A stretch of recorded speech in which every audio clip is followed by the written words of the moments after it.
జ్ఞాన చైతన్య ప్రసారం. నమస్కారం, మన ధర్మం కార్యక్రమానికి స్వాగతం. ఇవాళ మన ధర్మం కార్యక్రమంలో మన ధర్మ సందేహాలు నివృత్తి చేసేందుకు మనతో పాటు ఉన్నారు ఆచార్య శ్రీ కాకునూరి సూర్యనారాయణమూర్తి గారు. గురుగారు నమస్కారం. నమస్కారం అమ్మాయి. గురుగారు, వివాహాది శుభ కార్యక్రమాలకు మాఘాది పంచకం చాలా శ్రేష్టమని చెబుతారు, ఎందుకని?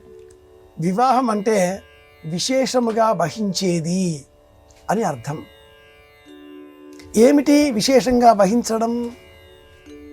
అమ్మాయికి సంబంధించిన గౌరవాన్ని అబ్బాయి స్వీకరిస్తాడు.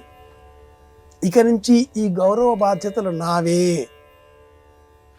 అమ్మాయి కూడా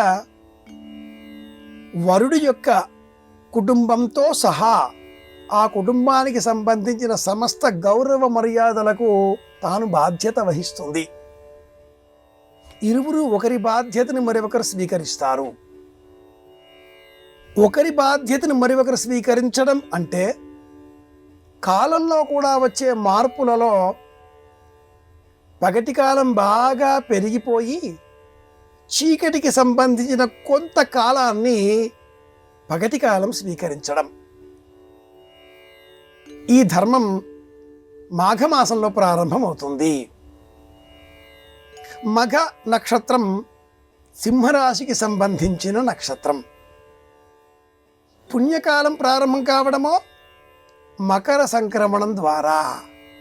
మాఘమాసంలో సామాన్యంగా ఈ సంక్రాంతి పర్వదినం పూర్తి కావడం, అనంతరం ఇక వెలుగులు, రథసప్తమి, పాలు పొంగించడం, కొత్త ధాన్యం ఇంటికి రావడం, వర్షములు పూర్తిగా కనుమరుగు కావడం, మరీ ఎండ కాకుండా, మరీ చల్లదనం కాకుండా, మరీ గాలులు వీచకుండా ఆకాశం నిర్మేఘంగా ఉండడం, ప్రశాంత వాతావరణం, వెలుతురు ఎక్కువగా ఉండడం.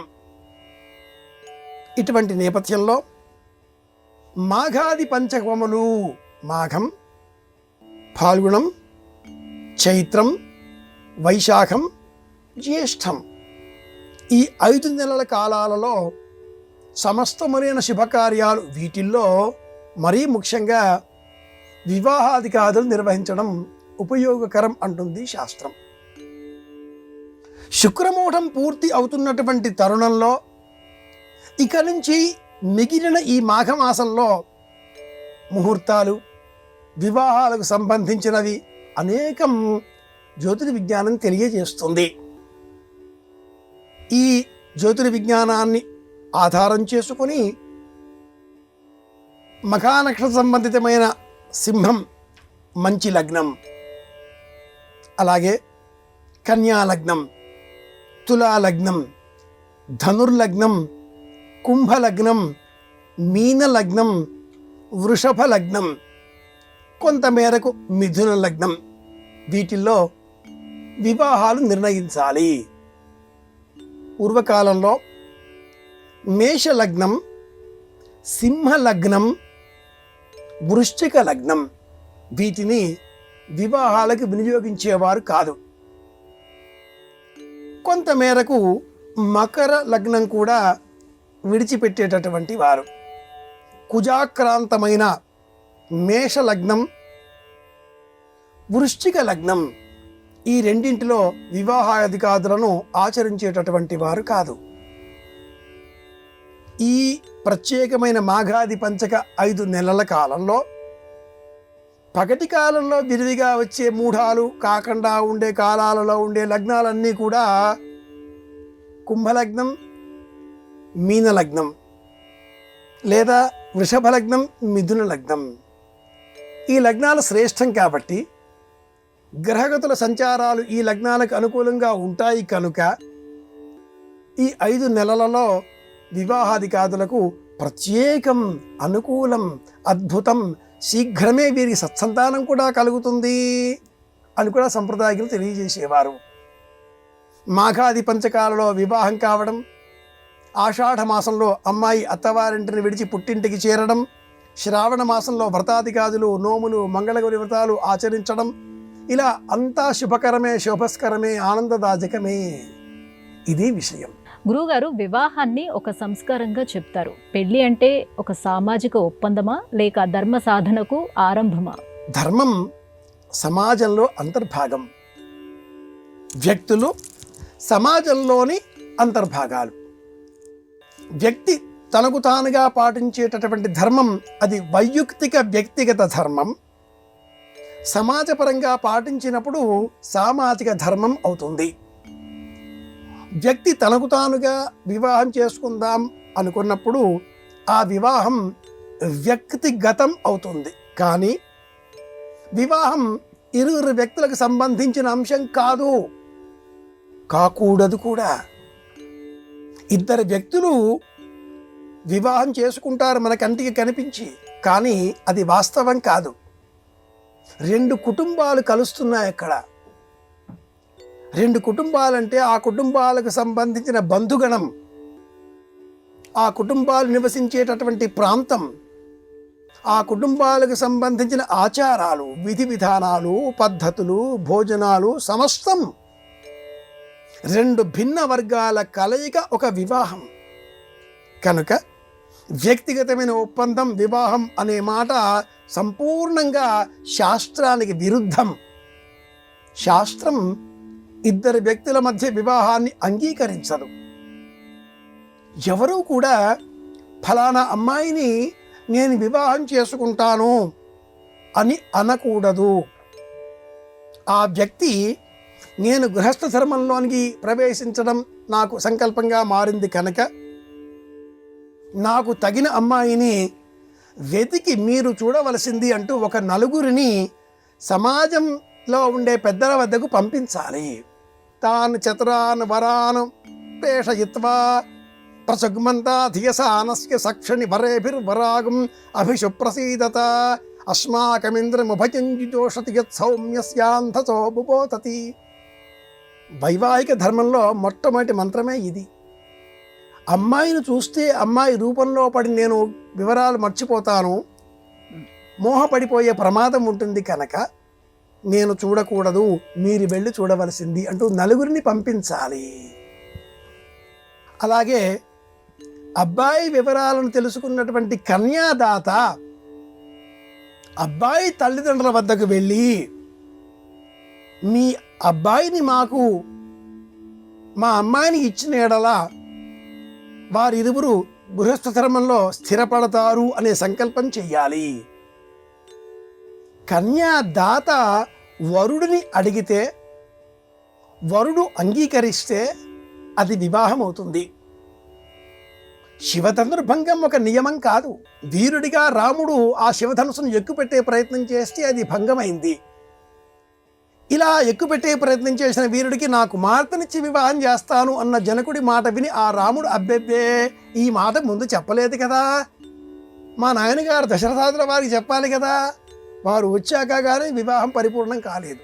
ఇది ప్రాజాపత్య వివాహం. కనుక ఇరువురు వ్యక్తుల మధ్య ఒప్పందం అన్న మాట సంప్రదాయం అంగీకరించదు.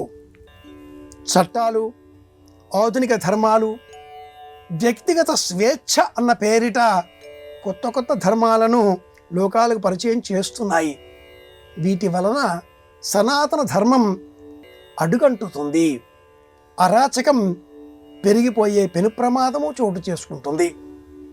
వివాహం ఎప్పుడూ కూడా సామాజికం, రెండు కుటుంబాల కలయిక వివాహం, ఇది ముఖ్యం. గురుగారు, ధర్మశాస్త్ర ప్రకారం వివాహానికి ఎటువంటి నియమాలు నిర్దేశించారు? వివాహ వ్యవస్థకు సంబంధించి మన సంప్రదాయం ఎటువంటి అంశాలను ప్రస్తావించింది? ఆర్ష విజ్ఞానంలో ఉండే వైవాహిక వ్యవస్థ వేరు, నేటి ఆధునిక సమాజంలో మనం చూస్తున్న వివాహ సంబంధిత నియమాలు వేరు. నేటి ఆధునిక సమాజంలో హిందూ మ్యారేజ్ యాక్ట్ ఒక గొప్ప చట్టం 1955వ సంవత్సరంలో ఈ హిందూ మ్యారేజ్ యాక్ట్ రూపుదిద్దుకుంది. సెక్షన్ 8 క్రింద వివాహం అయితే ఆ వివాహాన్ని చట్టబద్ధంగా వాళ్ళు రిజిస్టర్ చేయించాలి. సెక్షన్ 3 ప్రకారం వివాహానికి అనేక నిబంధనలు సూచింపబడి ఉన్నాయి. సెక్షన్ 5 క్రింద 18 సంవత్సరాలు వయస్సు నిండిన అమ్మాయి, 21 సంవత్సరాలు నిండిన అబ్బాయి వివాహానికి తగిన అర్హత కలవారవుతారు. అయితే ఈ 1955వ సంవత్సరంలో ఏర్పడిన ఈ హిందూ వివాహ చట్టంలో 13వ సెక్షన్ చాలా ప్రమాదకరమైనది. ఇది విడాకులు ఏ విధంగా పొందవచ్చునో కూడా తెలియజేస్తుంది. ఈ చట్టానికి 2019లో అనేక మార్పులు తీసుకువచ్చారు. చాలా సెక్షన్లు మటుమాయం అయ్యాయి. వ్యక్తిగత స్వేచ్ఛ అన్న కారణం చేత నేటి కాలంలో అనేక నూతన ధర్మాలు, సహజీవనాదుల వంటివి మనకు కనిపిస్తూ ఉన్నాయి. ఇది వివాహ వ్యవస్థకు సంబంధించిన ఒక పార్శ్వం కాగా, సనాతన ధర్మంలో వివాహం ఒక గొప్ప వ్యవస్థ. 8 విధాలుగా ఈ వివాహాదులు నిర్వహించవచ్చును అంటూ వేదం తెలియజేస్తుంది. ఏకాగ్నికాండ అన్న పేరిట 16 అనువాకాలలో వివాహంలో ఏర్పడే ప్రతి సంఘటన, ప్రతి దృశ్యం, ప్రతి ఆచారం, ప్రతి ధర్మం, ప్రతి వ్యవహారం వెనుక ఉండేటటువంటి శాస్త్రీయ కోణాన్ని మనకు వేద విజ్ఞానం తెలియజేస్తుంది. ఉదాహరణగా చెప్పాలి అంటే సన్నెకళ్ళు అంటూ ఉంటాం. వివాహంలో వాళ్ళు ఒక సానరాయి పైన కాలు పెట్టి అమ్మాయి తొక్కడం చూస్తూ ఉంటాం మనం. మాయాబజార్ చిత్రంలో కూడా గమనిస్తే హాస్యస్ఫోరకంగా ఉంటుంది ఆ దృశ్యం. వైదికమైనటువంటి ఈ ఆచారంలో ఉండే సూక్ష్మాంశం ఏమిటి అంటే, ఆతిష్ఠే నమస్మే భత్వగ్గు స్థిరాభవ అభితిష్ఠపృతన్యత సహస్వపృతనాయత. ఆతిష్ఠే నమస్మానము సన్నకళ్ళు, గంధం తీసే రాయి. అది ఎంత స్థిరంగా ఉంటుందో దాంపత్య ధర్మంలో ఉండేటటువంటి ఈ బంధం, భర్త భార్య అంత స్థిరంగా ఉండాలి. ఒకరి కోసం ఒకరు అన్నట్టుగా బ్రతకాలి. ఒకరు మరణిస్తే రెండవ వారు ఆ మరణించిన వారితో పాటుగా మరణించకూడదు. కానీ వారికి ఎలా వీరు జీవిస్తే ఇష్టమో తెలుసు కనుక ఆ ప్రకారంగా జీవితాన్ని కొనసాగించాలి. వారు ఉన్నప్పుడు ఏ విధమైన లక్ష్యాలు తమ జీవితానికి నిర్దేశించుకున్నారో ఆ లక్ష్యాలు పరిపూర్ణం చేసే విధంగా జీవితాన్ని ముందుకు తీసుకువెళ్ళాలి. అంతేకాని పోయారు కదా అంటూ మళ్ళీ కొత్త చాప్టర్ ప్రారంభం చేయడాన్ని ఆర్షధర్మం అంగీకరించదు. అందుకే మన ఆర్ష ప్రాచీన వివాహ వ్యవస్థలో విడాకుల మంత్రాలు లేవు. సెక్షన్ 13కు అవకాశమే లేదు. మహాభారతంలో శకుంతల దుష్యంతుడితో దాంపత్య జీవనంలో ఉండే అనేక ధర్మాలను గురించి ప్రబోధం చేస్తూ అద్భుతమైనటువంటి ప్రవచనం చేస్తుంది. నన్నయ్య గారు ఎన్ని పద్యాలు వ్రాశారో ఇక్కడ. దీపము నుంచి దీపము ప్రభవించినట్లుగా అంగాదంగాత్ సంభవసి హృదయాదతి యాజసే. వేద సారమంతా కూడా ఆది పర్వంలో మహాభారతంలో నన్నయ్య వారు ఈ సంభాషణలలో జతపరచి ఉంచారు. ఆర్ష విజ్ఞానంలో పెద్దలు కుదిర్చిన వివాహమే వివాహం. ప్రాచీన పద్ధతిలో విడాకుల సంబంధాలు ఆ మాటలు లేనే లేవు. అలాగే వధూవరులు పరస్పరం చూచి వివాహం చేసుకోవడం నింద్యం అని కూడా చెప్పబడి ఉంది. అందుకే తెరసెల్ల, అందుకే సుముహూర్తం, అందుకే మధ్యలో వస్త్రం. ఆ అమ్మాయి అబ్బాయిని చూసినా, అబ్బాయి అమ్మాయిని చూసినా ఆ చూచే వేళలో చూపులు కలిసిన శుభవేళ. మాట్లాడుకుంటూ ఉంటాం కానండి, చాలా గొప్ప అర్థం అక్కడ ఉంది. ఆ అర్థం తెలిసి ఆ విధంగా వివాహం చేసుకున్న వారే కలకాలం ఒకరి కోసం ఒకరు ఉన్నట్టుగా ఉంటారు. ఇది విషయం. అఘోర చక్షురపతి ఘ్నియేతి శివాపతిభ్య సుమనా ఆ సువర్చ ఆహా. అఘోరములు కాని చూపులతో నీవు నా జీవితంలోకి ప్రవేశిస్తూ నన్ను చూస్తున్నావు, కలకాలం నన్ను శాంతిగా చూడవలసింది. ఇది అబ్బాయి చేసే ప్రస్తావన. రెండింటినీ మనం చూచినప్పుడు ప్రాచీన ఆర్ష విజ్ఞానంలో ఉండే వైవాహిక వ్యవస్థ ఎంత సుదృఢమో, ఎంత బలవత్తరమో తెలిసి వస్తుంది. అది గొప్ప. తెలుసుకుందాం. గురువుగారు, మరి వివాహంలో సప్తపది యొక్క ప్రత్యేకత ఏమిటి? ఈ ప్రక్రియ ఖచ్చితంగా ఆచరించాలా? ఖచ్చితంగా ఆచరించాలి. హిందూ మ్యారేజ్ యాక్ట్ 1955 ప్రకారంగా తాళిబొట్టు కడితే వివాహం అయినట్లు కాదు. ఒకానొక చట్టపరమైన న్యాయ పోరాటంలో తాళి కట్టిన అనంతరం ఆ వ్యక్తి వైకుంఠానికి వెళ్ళిపోయాడు. వివాహంలో మిగిలిన తంతు సప్తపది కాలేదు. మరణించిన వ్యక్తికి సంబంధించిన ఆస్తి అంతా కూడా తాళి కట్టిన కారణంగా అర్ధాంగి ఈవిడ అధికారిణి అంటూ ప్రయత్నం చేయగా చట్టం ఈ వాదనను కొట్టివేసింది. హిందూ మ్యారేజ్ యాక్ట్ ప్రకారంగా సప్తపది కావాలి. దక్షిణ భారతదేశంలో కర్ణాటక, ఆంధ్రప్రదేశ్ ప్రాంతాలలో తాళిబొట్టు 2 మంగళసూత్రములు కనిపిస్తాయి. తమిళనాడు ప్రాంతంలో ఒకే మంగళసూత్రం తాళిబొట్టు ఒక్కటే కనిపిస్తుంది. ఉత్తర భారతదేశంలో నుదుటన బొట్టు పెడితే సంప్రదాయం వివాహం అవుతుంది. అస్సాం, తూర్పు ప్రాంతాలలో అబ్బాయి అమ్మాయి చెయ్యి పట్టుకుంటే వివాహం అవుతుంది. కరగ్రహణము, పాణిగ్రహణము. పాణి అంటే చెయ్యి, ఒకరి చెయ్యి ఒకరు పట్టుకోవడమే పాణిగ్రహణము. చెయ్యిచ్చే జాతి కాదు మనది. దేశంలో ఉండే 29 రాష్ట్రాలలో 29 పద్ధతులు వివాహపరమైనవి ఉండగా అన్నింటిలో ఉండేటటువంటి అంశం మట్టుకు ఒక్కటే, అది సప్తపది.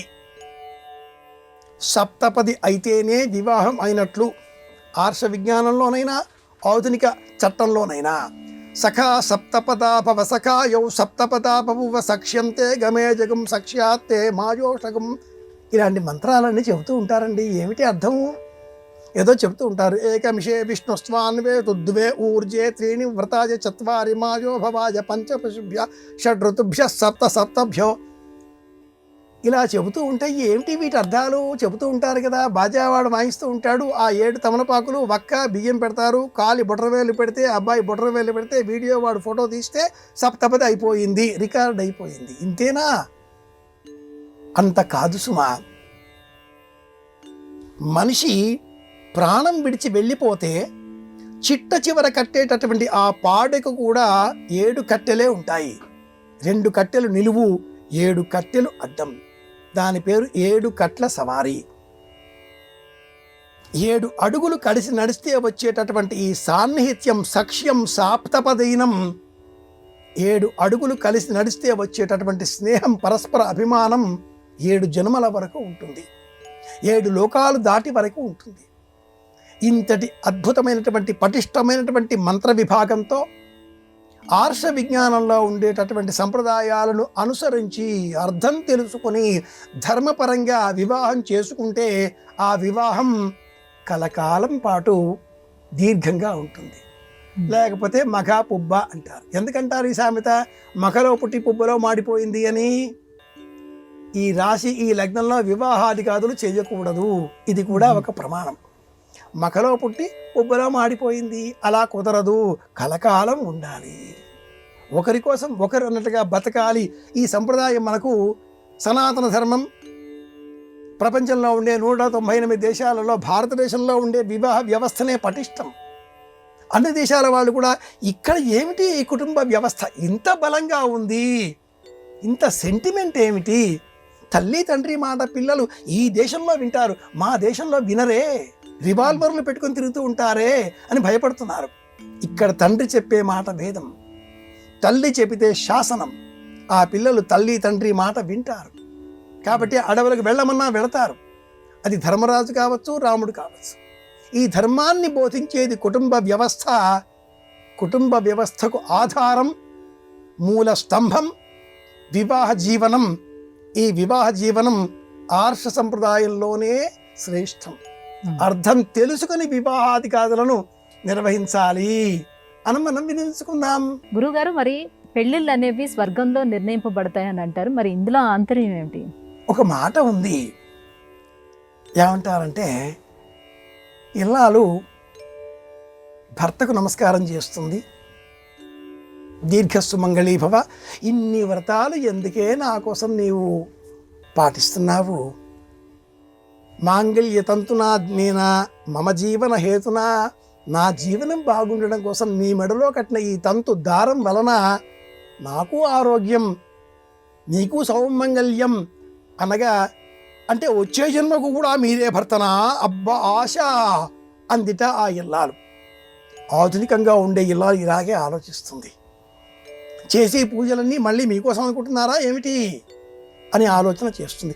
ఏమిటో ఈ మధ్యన మా వారికి చాలా భక్తి శ్రద్ధ పెరిగాయి, ఉదయం లేస్తే పూజా పునస్కారాలు చేస్తున్నాడు, ఆ స్వర్గంలో ఉండే రంభామేనక గురించి ఏమైనా ఆలోచిస్తున్నాడా ఏమిటి అంటూ పూర్వకాలపు మహిళ ఇలా ఆలోచించేది. వ్యంగ్యంగా వేళాకోళంగా చెప్పుకున్నా కూడా అంతరార్థం ఏమిటి అంటే మొగుడు పెళ్ళాలు అర్థము మాట ఇలా బతకాలి, చంద్రుడు వెన్నెల ఇలా జీవించాలి, పాలు నీరు కలిసి బ్రతకాలి, ఒకచోట ఉండాలి. క్షణమైనా కూడా కోపపడకుండా ఉండేటటువంటి దంపతులు అరుదు. అలాగే జీవితాంతం కోపపడే భార్యాభర్తలు కూడా అరుదు. ఈ రెండింటినీ సమత్వంగా చూపించేటటువంటి మార్గమే ఆర్ష వివాహ వ్యవస్థ. ఒకటిగా బతకాలి, ఒకే విధంగా జీవించాలి, ఒకరిని ఒకరు అర్థం చేసుకోవాలి. ఇవన్నీ కూడా మన వైవాహిక వ్యవస్థలో మంత్ర రూపంలో చెప్పబడి ఉన్నాయి. గురుగారు, ఇవాళ మన ధర్మం కార్యక్రమంలో మాకు వచ్చినటువంటి సందేహాలన్నీ కూడా నివృత్తి చేసినందుకు ధన్యవాదాలండి. కృష్ణార్పణం. ఇది ఇవాళ మన ధర్మం కార్యక్రమం. రేపు మన ధర్మం కార్యక్రమంలో మళ్ళీ కలుసుకుందాం. నమస్కారం. ఈ కార్యక్రమాన్ని తిరిగి చూడాలనుకుంటే www.youtube.com/@ETV Life Spiritual లో చూడవచ్చు.